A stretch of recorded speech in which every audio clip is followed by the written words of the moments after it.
마가복음 15장 29절부터 32절까지 같이 합독하시겠습니다. 29절부터 시작.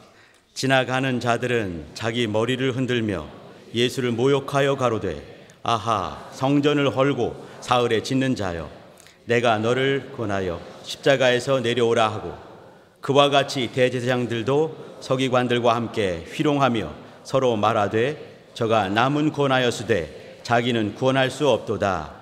이스라엘의 왕 그리스도가 지금 십자가에서 내려와 우리로 보고 믿게 할지어다 하며 함께 십자가에 못 박힌 자들도 예수를 욕하더라. 한 절 더 읽겠습니다. 39절입니다. 39절 시작. 예수를 향하여 섰던 백부장이 그렇게 운병하심을 보고 가로되, 이 사람은 진실로 하나님의 아들이었도다 하더라. 아멘. 지금 읽으신 데가 마가복음 15장입니다. 마가복음 11장부터 이렇게 보게 되면 11장에는 이제 예수께서 이렇게 예루살렘에 입성하는 그 장면이 나오게 됩니다. 입성하는 그 장면은 예수님이 죽으시기 일주일 전 주일입니다. 주일날 입성하셔서 11장, 12, 13, 14, 15, 16장까지 16장에 부활하시죠. 부활하실 때 주일날 아침 새벽에 부활하지 않으시겠습니까? 그러면 여기 기간이 일주일 혹은 날짜로 따지게 되면 8일이 됩니다. 그러면 마가복음은 11장 정도면은 총 16장인데 그 중에 11장부터가 예수님의 공생애 중에 일주일 분량 혹은 8일 정도 되는 그 분량이 써 있는 것이 마가복음입니다. 그 중에 15장은 예수께서 잡히시고 그리고 신문 받으시고 또 사형 판결 받으시고 또 가시면류관 쓰시고 십자가에 계시고 십자가에 죽으시고 무덤에 들어가시는 그 절박한 금요일에 그 일이 써 있는 것이 15장입니다. 또 요 대목이라 한다면 여기 이제 제가 이제 읽은 데가 좀 황당한 곳이죠, 그죠? 지나가는 자들 등장하게 되고 대제사장들과 서기관들 뭐라고 하고 십자가에 못 박힌 자들 이렇게 뭐라고 하는, 그리고 백부장이 그 유명한 믿음의 고백을 하는 그 대목 5절이 있는데 여기에는 네 부류의 사람이 등장을 합니다. 여기 이 네 사람이 등장하는, 특별히 요 세 부류의 사람이 등장하는 대목은 주님께서 십자가에 달려 죽으시기 바로 전에 있는 그 대목입니다. 제가 이제 이 대목을 가지고 같이 나누고 싶은 그 얘기는 뭐냐면, 우리의 믿음에 대한 이야기, 또 은혜에 대한 이야기, 생명에 대한 이야기, 또 영감에 대한 이야기를 같이 나누고 싶습니다. 영감을 뭐라고 생각하십니까? 우리 종종 많은 순간에 영감하게 되면 이렇게 눈에 보이지 않는 어떤 것들이 막 보일 때 영감 있는 사람이다 그럴 때가 있습니다. 영감을 요즘은 이제 아무데나 막 붙여가지고 이제 문제가 되긴 하는데, 근데 이렇게 영감이 어떤 것일까 한번 고민해 볼 필요가 있습니다. 이제 은혜 얘기, 믿음 얘기, 생명 얘기, 너무나 뻔한 얘기 같지만, 그러나 너무나 뻔한 가장 기본적인 것이 사실은 어찌 보면 가장 중요한 것이 될 수 있지 않을까 고민을 해보는 것이죠. 어떤 시골 교회 목사님이, 이렇게 젊은 목사님이 아니라 나이가 좀 잡수신 목사님이 부임하셨습니다. 근데 이 목사님이 이제 고민을 하시는 거죠. 늦게 안수를 받으시고 내가 어떻게 목회를 할 것인가 고민을 많이 하시면서 기도를 많이 하시고, 그리고 어느 순간에 응답을 그는 스스로 심령 가운데 깊은 곳에 하나님으로 말미암아 받았다고 분명히 믿게 됐습니다. 그것이 뭐냐면, 내가 조그만 시골교회, 조그만 교회, 성도 대명되는 조그만 교회, 거기에 내가 부임했지만 거기에 하나님의 양이 있기에, 내 양이 아니고 하나님의 양이기에, 또 주 예수의 몸된 교회이기에 내가 할 것은 내가 뭔가를 지혜를 만들어내고 또 짜내서 하는 것이 아니라 이미 말씀하신 예수만 전해야 되겠다라고 마음을 먹었습니다. 그리고 이제 수년이 흘러간 거죠. 교회는 단단히 서가기 시작했습니다. 조그만 시골 교회가 차분히 복되게 성장하는 걸 보게 되고 어떤 리포터가 와서 물었습니다. 목사님, 나중에죠. 어떻게 이렇게 성장할 수 있었습니까? 그러니까 이제 이 목사님이 하시는 말씀이, 저는 교회에서 다른 얘기하지 않고 오직 예수만 전하기로 작정을 했고 예수만 전했고 예수께서 일하셔서 이와 같이 예수의 교회가 성장했습니다. 제가 한 것은 아무것도 없습니다 라고 말을 했습니다. 이 속에, 이 조그마한 이 간증 얘기 속에 사실은 우리 신앙의 어떤 모습들이, 정답이 저는 있다고 확신합니다. 오늘 나눌 말씀의 결론적인 부분, 은혜는 예수입니다. 생명 예수입니다. 믿음 예수입니다. 영감 예수입니다. 오늘 같이 나눌 여기 이 대목에서 이 29절부터 32절까지 내용은 세 부류의 사람이 등장을 하는데, 첫 번째 사람은 지나가는 자들이라고 말을 했습니다. 두 번째 부류는 31절 나와 있는 대제사장들, 또 서기관들, 유대인 중에 대표적인 사람이죠. 또 못 박힌 자들, 십자가에 못 박힌 자들, 이렇게 말씀을 했습니다. 십자가에 못 박힌 자들, 여기를 보시게 되면 27절에 보시게 되면 강도 둘, 이렇게 말했습니다. 이 강도, 이런 말, 이 강도란 말이 레스테스라는 말인데, 예수님 당시에 살았던 요세푸스라는 그 유대인 역사학자가 있었습니다. 그 사람이 쓴 책에 보게 되면 이 레스테스라는 말을 어떻게 사용했냐면, 유대 민족주의자, 열심당원 여러분 아시지요? 열심당원을 말할 때 레스테스 이렇게 말했습니다. 그러면 이 사람은 보통 사람이 아니란 말이죠. 유대인 민족주의자였다는 것입니다. 왼편과 오른편이 있는 것이죠. 물론 이제 누가복음 23장 보시게 되면요, 오른편 강도와 왼편 강도가 다른 말을 했습니다.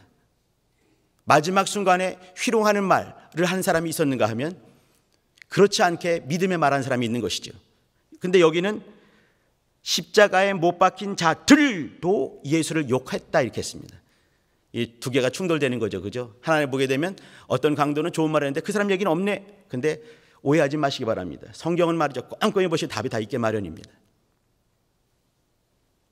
누가복음 23장에 나와 있는 그 대목은 마지막까지 얘기를 꼼꼼히 다 지켜본 사람들, 이 간증들을 이 누가복음을 쓰게 되면서 처음부터 그 자세한 내력들을 꼼꼼히 살펴보면서 그걸 다 가지고 쓰게 된 것이죠. 마태와 마가는 다르게 말했는데, 이것은 뭐냐면 예수께서 이 십자가에 있는 동안에 시간이 6시간이 걸립니다. 죽으시는 시간까지 6시간 걸리는 거죠. 그 앞부분에서 두 사람이 틀림없이 모두가 다 주님을 향해서 욕하고 희롱하는 말을 했을 것입니다. 왼편 오른편 다 말이죠. 근데 주님께서 이렇게 23장 누가복음입니다. 34절에 보시게 되면 아버지여, 저들의 죄를 용서하여 주옵소서. 저들은 자기가 무슨 일을 하는지 알지 못함이니이다 라고 기도를 했습니다. 그것을 유심히 봤던 어떤 한 사람, 우리가 보통 오른편으로 말을 하지요. 그 사람은 그때 불현듯 깨닫게 되는 것이 틀림없이 있었을 것입니다. 아버지여, 하나님을 향해서 저들의 죄를 용서하여 주옵소서.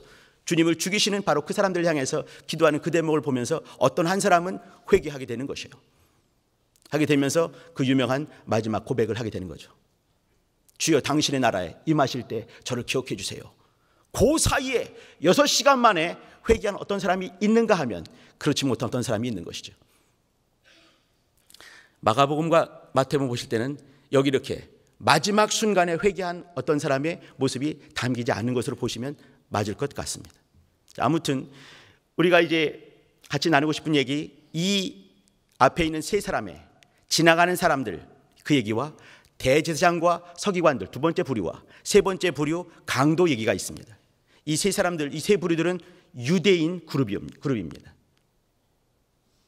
또 한 사람이 있는데 그 한 사람은 39장에 등장하는 백부장입니다. 그 유명한 백부장인 것이죠. 이 사람은 로마 사람입니다. 헬라 사람이란 얘기죠. 다시 말하면 이방인이란 얘기입니다. 그들이 한 말들이 있는데 물론 조롱하고 희롱하고 욕하고 모욕하는 그런 말들이 앞에 세 부류 사람을 통해서 확인할 수가 있습니다. 그러나 하나님께서 성경을 이렇게 마무리 지으시면서 또 이 사람들의 얘기가 이 절박한 이 순간에 우리 성도님들 생각을 한번 해보시기 바랍니다. 인간의 역사에서 가장 충격적인 사건이 어디 있었겠습니까? 창조주가 오셔서 피조물들에 의해서 살해당하는 그 대목 아니겠습니까? 죽임당하는 그 대목 아니겠습니까?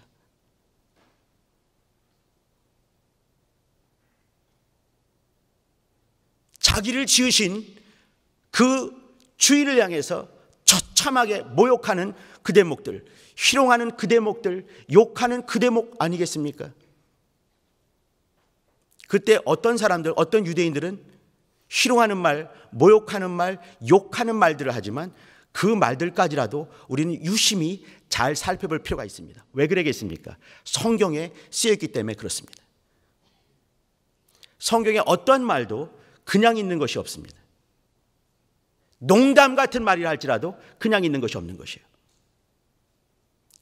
어떤 말을 보게 되면 마귀가 하는 말이 있지요. 귀신이 짓거리는 말 있지 않습니까? 예수 믿지 않는 것들이 주님을 향해서 희롱하는 그런 말들 있지 않습니까? 그러나 그 한마디까지라도 우리는 하나님 말씀하는 이유가 있는 것이에요. 유심히 믿음을 가지고 보실 필요가 있습니다. 여기 믿지 않는 자들, 이들이 하는 말 속에 하나님께서 우리에게 주시고 싶어 하시는 메시지가 있습니다.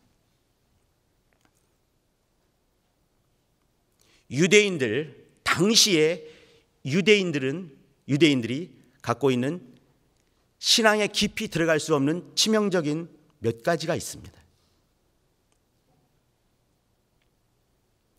당시 1세기 당시에 또 이 그리스 로마 문화권이었었는데 그들도 동일하게 갖고 있는 믿음 안에 깊이 들어가지 못하는 그런 한계, 그런 상황들이 있는 것이죠. 그것이 뭐였냐면 첫 번째, 하나님이 이곳에 오셔서 죽으신다라는 것입니다. 상상을 할 수가 없는 것이죠. 하나님이 어떻게 죽으시는가? 천지 만물을 만드신 하나님께서 이 땅에 오셔서 인생들에 의하여, 인간들에 의하여 처참한 모습으로 죽으셔야 되는가? 해결할 수 없는 문제였습니다. 그 당시 많은 전도자들, 사도 바울 같은 사람도 복음의 메시지의 중심에 뭐가 있냐면 예수께서 죽으시고 부활하실 것을 풀어 해석하는 것이 메시지, 그 당시 메시지의 주된 것이었습니다. 그리스도 예수, 그분이 하나님이시고 하나님의 아들이시고 은이신데 그분이 죽으셔야 된다. 그것이 하나님의 뜻이다 말하는 것이죠. 하나님이 작정하신 것이다. 아들이 이 땅에 오셔서 죽으시지 않는다 한다면 인생들은 죄사함이 없다, 그 말을 하는 거예요. 예수께서 피 흘리지 않는다 한다면 인생들은 절망일 수밖에 없다, 그 말을 전했습니다. 두 번째, 유대인들 당시 1세기 사람들이 예수를 믿을 수 없는 그 두 번째, 그것은 성전과 관계됩니다. 제가 다음 주에 다시 한번 성전에 대한 얘기를 나누도록 하겠습니다. 옛 성전, 예수님 뭐겠습니까? 새 성전이 아닙니다. 새 성전은 우리들이에요. 그럼 뭐겠습니까? 참성전이에요. 옛성전, 참성전, 새성전에 대한 얘기를 다음 주에 드리도록 하겠습니다. 성전, 히브리 사람들, 특별히 유대인들, 이 사람들은 말이죠, 성전에 대한 것이 너무너무 막중한 것이죠. 성전, 빼앗길 수 없는 것이에요. 허물어질 수 없는 것이죠. 근데 주께서 오셔서 하신 말씀, 요한복음 2장에 너희가 이 성전을 헐라 내가 사흘에 일으키리라, 이렇게 말씀했어요. 이거는 성전 모욕입니다. 그러면 돌 맞아 죽어 마땅한 것입니다. 성전에 대한 모독을 하는 것이에요. 그 당시 많은 사람들, 예수 안 믿는 사람들도 각자 믿는 신의 성전이 다 있었습니다. 성전을 모독하면 돌 맞아 죽어 마땅한 것입니다. 주께서 하신 말씀은 뭐냐면 성전을 헐라, 이렇게 말씀했습니다. 오늘 첫 번째 부류 사람들이 하는 얘기가 뭐냐면, 아하, 이거는 비꼬는 거죠. 모욕하는 것입니다. 아하, 예수님의 별명을 말합니다. 성전을 헐고 사흘에 짓는 자. 제가 사흘에 짓는 자라고 하면 너무 건방질 것 같아가지고 사흘에 짓는 이라고 바꿨습니다. 예수님 누구시냐면 성전을 헐고 사흘에 짓는 이, 사흘에 짓는 자라고 말하는 것이에요. 이게 틀리겠습니까? 맞겠습니까? 이게 맞는 것이지요. 그들은 비꼬는 말로 말을 했지만 이것은 맞는 말입니다. 그런데 약간씩 뉘앙스를 다르게 했죠. 성전을 누가 헐겠습니까? 유대인들이 헐어야 되는 것이에요. 주님 자신이 허는 것이 아니에요. 다시 말씀드리면 유대인으로 말미암아서 주님이 죽으시는 것입니다. 근데 아무튼 그들은 큰 대의적인 의미에서 보게 되면 이건 틀린 말이 아닙니다. 성전을 헐고 사흘에 짓는 이, 사흘에 짓는 자, 예수님이에요. 구약 사람들은 성전으로 말미암아서 성전을 통과하면서 성전에서 하나님을 만났습니다. 또 그곳에서 하나님을 섬겼습니다.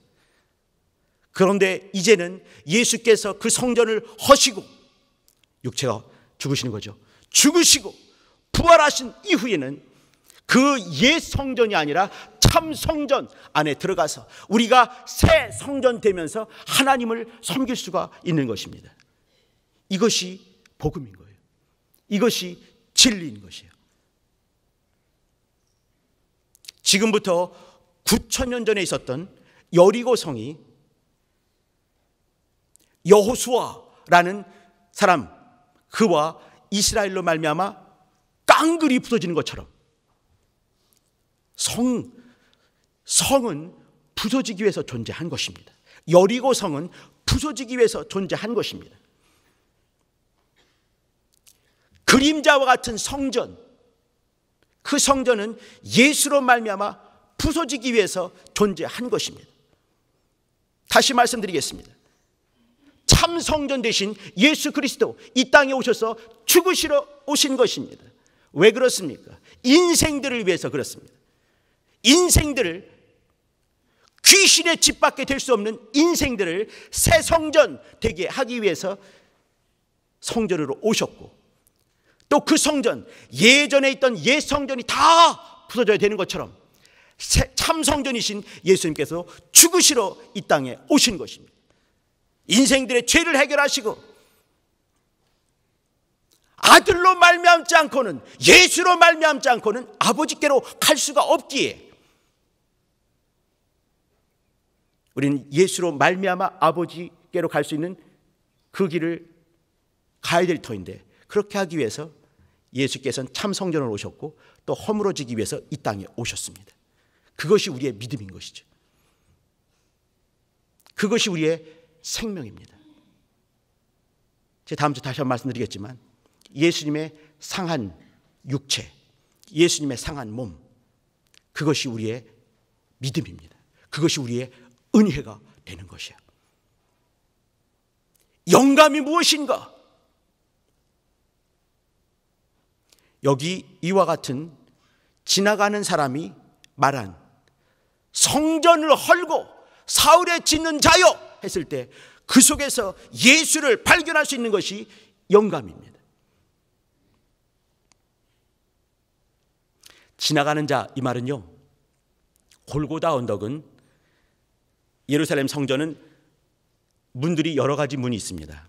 그 중에 다메섹 문이라는 것이 있는데, 다메섹 문에서 북쪽으로 동쪽으로 230m만 가면 있는 약 20m가 될까 말까 한 야트막한 언덕입니다. 그것이 골고다 언덕입니다. 골고다란 말은요, 골골타라는 아람어를 이 헬라 말로 음역했을 때 골고다가 된 것이죠. 해골, 이 말은요, 그 언덕의 모양이 해골같이 생겼다는 말도 있고, 혹은 그곳에 사용을 많이 시켰기 때문에 해골 바가지가 많기 때문에 해골이란 말이 있습니다. 아무튼 그 야트막한 언덕은요, 예루살렘 성전의 길목에서 보게 되면 뻔히 보이는 바로 그것입니다. 예수님의 죄패, 여기 이렇게 이제 그 죄패가 있죠, 그죠? 우리는 이제 명패라고 보통 말하는, 거기에 써 있는 글자들을 지나가는 사람들이 이렇게 보게 되면 볼 수 있는 그 거리가 되는 곳, 이것이 골고다 언덕입니다. 그러면 지나간 사람들이 얼마나 많이 있겠습니까? 그 사람들이 이렇게 볼 때, 어허, 성전을 헐고 사흘에 짓는 자요, 이렇게 말할 수 있는 그 거리. 제가 네 사람을 말할 텐데, 이 네 사람은요, 인류가 다 그 속에 포함되어 있다고 저는 확신합니다. 진리가 계시고 생명이 계시고 영감 계시고 은혜 충만히 품고 계신 그분이 계시지만, 왔다 갔다 하면서 어허 이렇게 하는 사람들 수타만이 있는 것이죠. 마치 네 밭의 비유, 마가복음 이 4장에 혹은 마태복음 13장에 나와 있는 천국에 대한 비유를 하면서 네 가지 밭 기억나시죠? 첫 번째 길밭, 두 번째 흙이 얇은 돌밭, 세 번째 가시밭, 네 번째 옥토가 있죠. 그 사람들이 그대로 여기에 녹아 있습니다. 길거리밭, 지나가는 자가 이렇게 골고다 언덕에 십자가 달려 계신 영원하신 생명 되신 예수 그리스도, 은혜의 주인 되신 예수 그리스도, 우리의 믿음을 완성하신 예수 그리스도, 영감이신 예수 그리스도 뻔히 보지만 지나가면서 어허 이럴 수 있는 사람들, 첫 번째 부류입니다. 그러나 그들이 짓거리했던 그 얘기는 영감 있는 자가 볼 때는 생명이 볼 수가 있는 말입니다. 성전을 헐고 사흘에 짓는 자, 우리가 아는 용어로 바꿔보겠습니다. 성전을 헐고 죽고, 이 말입니다.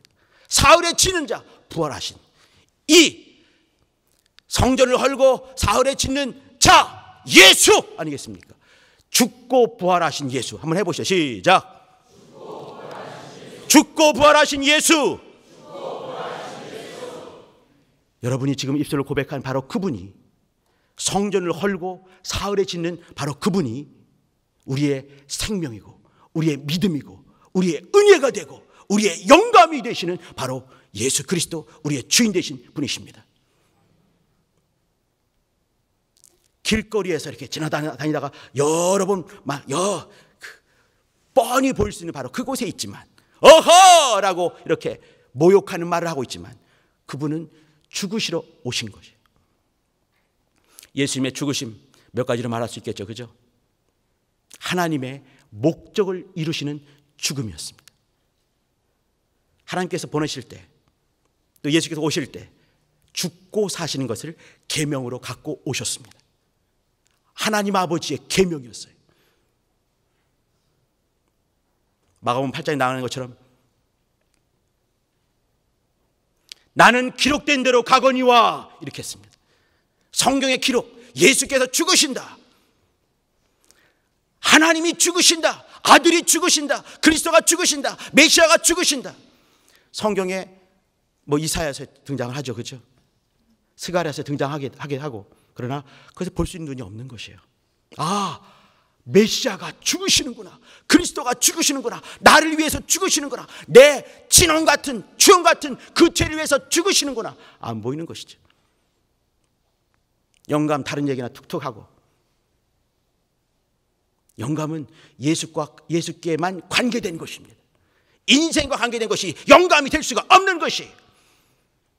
자, 두 번째, 예수께서 죽으신 그 이유, 너무너무 당연하겠지만 인생들의 죄값을 감당하시는 죽음입니다. 죄로 말미암, 이 피로 말미암지 않고는 죄가 해결될 수 없기 때문에 아들이 죄 없으신 의인께서 이 땅에 오셔서 우리의 죄를 가지고 죽으셔야 되는 것이에요. 우리가 15장 39절에 백부장이 했던 말, 저는 진실로 하나님의 아들이었도다 라고 고백했지만 다른 데 보게 되면 저는 진실로 의인이었도다 이렇게 말했습니다. 예수가 의인 되셔서 오셔서 죽으셨기에 인생의 죄가 해결되는 것이죠. 두 번째, 인생의 죄 때문에 그렇습니다. 세 번째는요, 율법을 완성하시는 것이에요. 이 얘기는 성전을 허는 것으로 보시면 맞습니다. 옛 성전을 허물어 버리시고 그리고 부활하시면서 새 참 성전을 통해서 우리 인생들을 새로운 성전 만드시는 그 일들을 하시는 것이죠. 우리는 상하신 예수의 몸을 통과하면서 영원하신 아버지께 갈 수가 있는 것이에요. 새롭고 산 길을 열어놓으신 것이죠. 그 옛날에 옛 성전이 아니라 참 성전 되신 예수로 말미암아서 아버지께 쑥 들어갈 수 있는 역사를 경험할 수가 있는 것이에요. 네 번째, 예수께서 죽으신 그 이유, 그것은 말이죠, 온 인류에게 생명을 주시고자 함입니다. 백부장이 고백했던 저는 참으로 의인이었도다, 또 마가복음에 나와 있는 저는 참으로 하나님의 아들이었도다 이렇게 말했는데, 백부장은 사실은 말이죠, 이렇게 이스라엘 총회 안에 들어갈 수가 없는 이방인입니다. 그런데 그가 믿음의 고백을 하는 것이죠.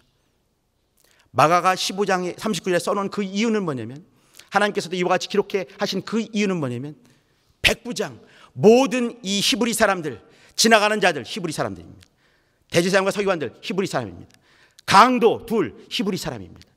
이들이 놓쳐버린 바로 그 부분, 백부장의 입술을 통해서 믿음의 고백을 하면서 온 인류에게 생명이 흘러가는 그 대목을 분명히 말씀하고 있는 것입니다. 다시 말씀드리면 교회의 탄생을 예견하고 계신 것이죠.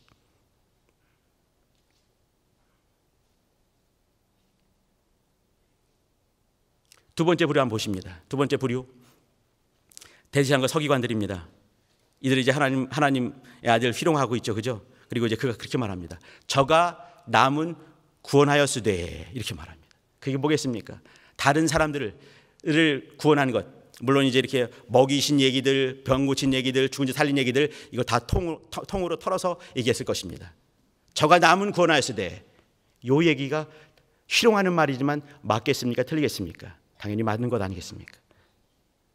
그런데 그들이 오해한 부분이 뭐냐면 이렇게 말하죠. 자기는 구원할 수 없도다. 예수님은 말이죠, 죽으시러 오신 것입니다. 자기를 구원하러 오신 것이 아니에요. 죽으시러 오신 것입니다. 이어서 하는 말, 이스라엘의 왕 그리스도, 맞는 말이죠, 그죠? 지금 십자가에 내려와 우리로 보고 믿게 할지어다, 이렇게 했습니다. 십자가에 내려와, 이거 틀린 것이죠, 그죠? 이건 우리가 반대로 보면 되는 것입니다.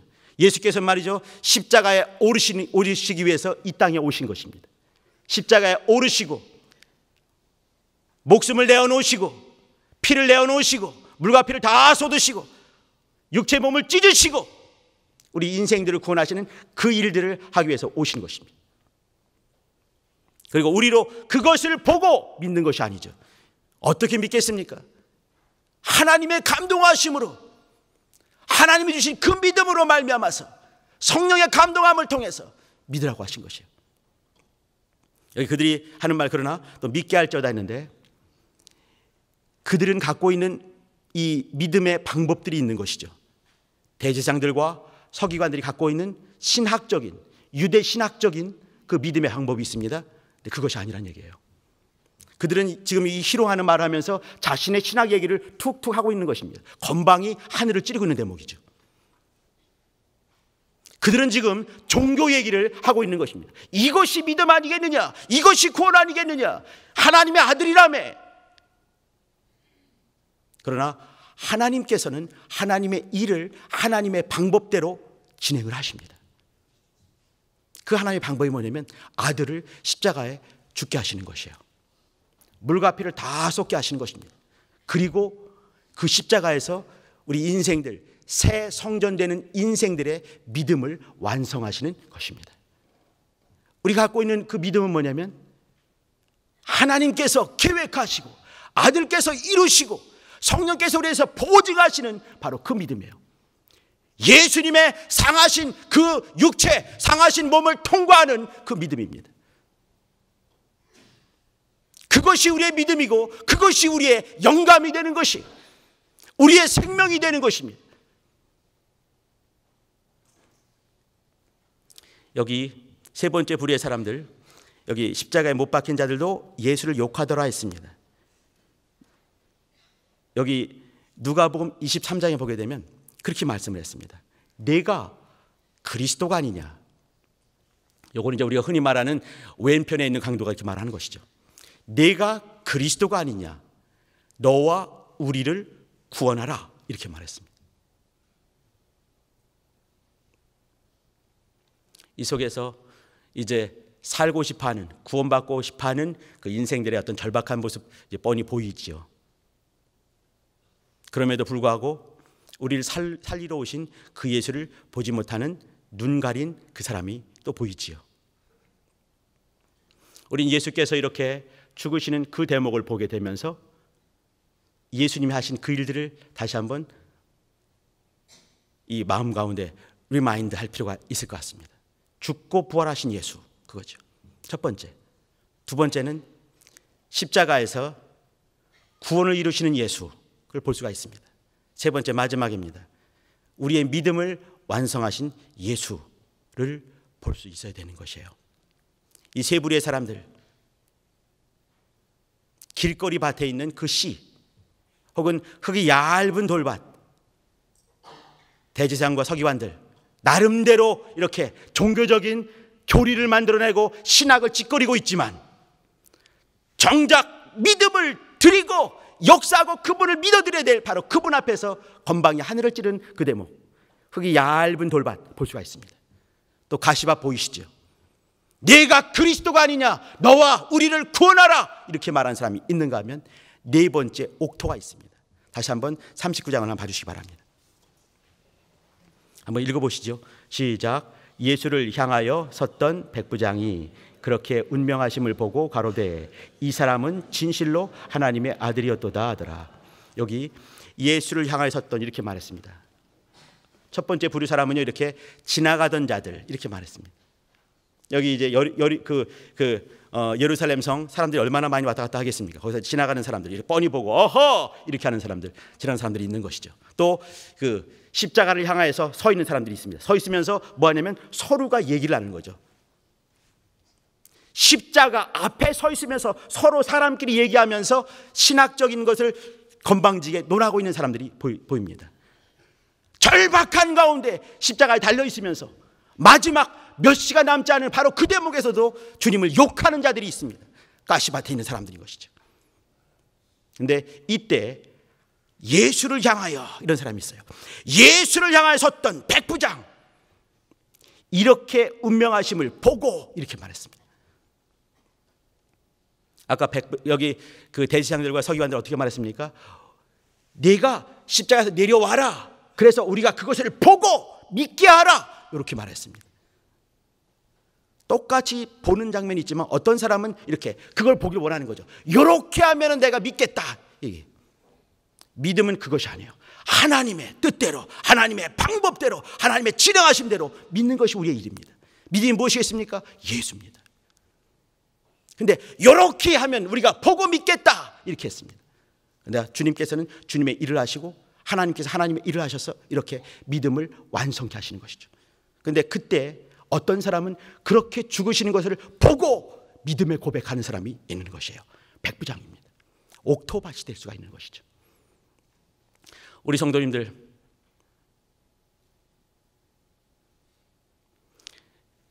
제가 이제 대학부 영혼들 이렇게 만나면서 대학부 영혼들 이제 이렇게 우리 성도님들 보실 때 아니 이렇게 연약할까 그러시죠, 그죠? 감수성이 너무너무 예민한 친구들이라 조그만 것 때문에 입새에 있는 바람에도 부끄러워하는 그런 친구들입니다. 그리고 이제 가끔씩 이제 이렇게 뭔가 이렇게 얘기를 하게 되면 목사님 너무 어려워서요, 너무 힘들어서요. 이렇게 얘기를 해요. 너무 힘들어서 그거 못할 것 같습니다. 이렇게 10분 마음 중에 이제 이렇게 그 이해도 되지요. 그러나 또 어떤 게 있냐면 우리가 지금 어렵다 한다면 어렵기 때문에 더 정상적인 교회가 마땅히 해야 될 것을 해야 된다. 이렇게 말합니다. 그러면 그 친구들은 이렇게 합니다. 뭔 소리시래. 어떻습니까? 우리 교회가 마땅히 정상적이고 건강하고 건전한 교회가 되기를 소망한다는 말이죠. 지금 우리 교회가 좀 힘들다 하더라도 정상적이고 건강하고 건전한 교회가 마땅히 해야 될 그것들을 충성스럽게 감당할 때 어느 순간에 하나님께서 그렇게 역사하시는 것이에요. 우리는 믿음을 사용해야 될 줄 믿습니다. 은혜를 충만히 받을 줄 믿습니다. 영감을 충만히 경험해야 되는 것이에요. 생명을 충만히 경험해야 되는 것이에요. 누구로 말미암아서요? 예수로 말미암아, 예수 그리스도로 말미암아. 그분은 우리의 영감이 되십니다. 그분은 우리의 은혜가 되십니다. 생명이 되십니다. 믿음의 주가 되시는 거예요. 우리 성도님들, 조금 피곤하고 어려운 이 시기를 건너가고 있습니다. 우리가 추구하는 교회, 건강하고 건전하고 온전한 교회가 모습이 안 보이지 않지요. 그렇다면 그와 같은 건전하고 건강하고 또 온전한 교회가 해야 될 부분들을 우리는 힘써 감당할 때 주님께서 어느 순간에 이루실 걸 믿으시길 바랍니다. 그와 같이 역사하시길 바랍니다. 그와 같이 사시길 바랍니다. 믿음은요, 사는 것입니다. 사는 것이 믿음입니다. 믿음대로 사는 것이죠. 그때 어느 순간에 눈을 딱 띄워서 백부장이 보는 것처럼 하나님께서 임마누엘 하셨구나. 하나님께서 눈물 닦아주셨구나. 그때 우리를 우리를 건져주셨구나. 그때 역사하셨구나. 틀림없이 믿음의 고백을 하게 될 것입니다. 우리의 주인, 성전을 헐고 사흘에 짓는 이가 되십니다. 죽고 부활하신 예수가 되십니다. 그분이 우리의 주가 되십니다. 십자가에서 구원을 이루신 주님이십니다. 우리의 생명 되신 주님이시고 우리의 믿음을 완성하신 분이 예수님이십니다. 우리가 섬기는 그분이 바로 예수십니다. 그분께 믿음을 드리시고 또 그분 믿는 믿음을 사용하시는 여러분 되시기를 예수님으로 부탁을 드립니다. 기도하십니다. 기도하실 때 하나님, 오늘 제목 성전을 헐고 사흘에 짓는 이, 죽고 부활하신 예수, 이것이 우리의 믿음의 제목이에요. 우리의 영감이 되십니다. 우리의 은혜가 됩니다. 우리의 생명이 되는 것이에요. 하나님 아버지, 생명을 잘 붙들고 또 건강한 나 영혼, 내 가정, 우리 교회 이루기를 사모하며 정말 삶을 살아내게, 믿음을 살아내게 도와주세요. 예수의 한 몸으로 기도하십니다.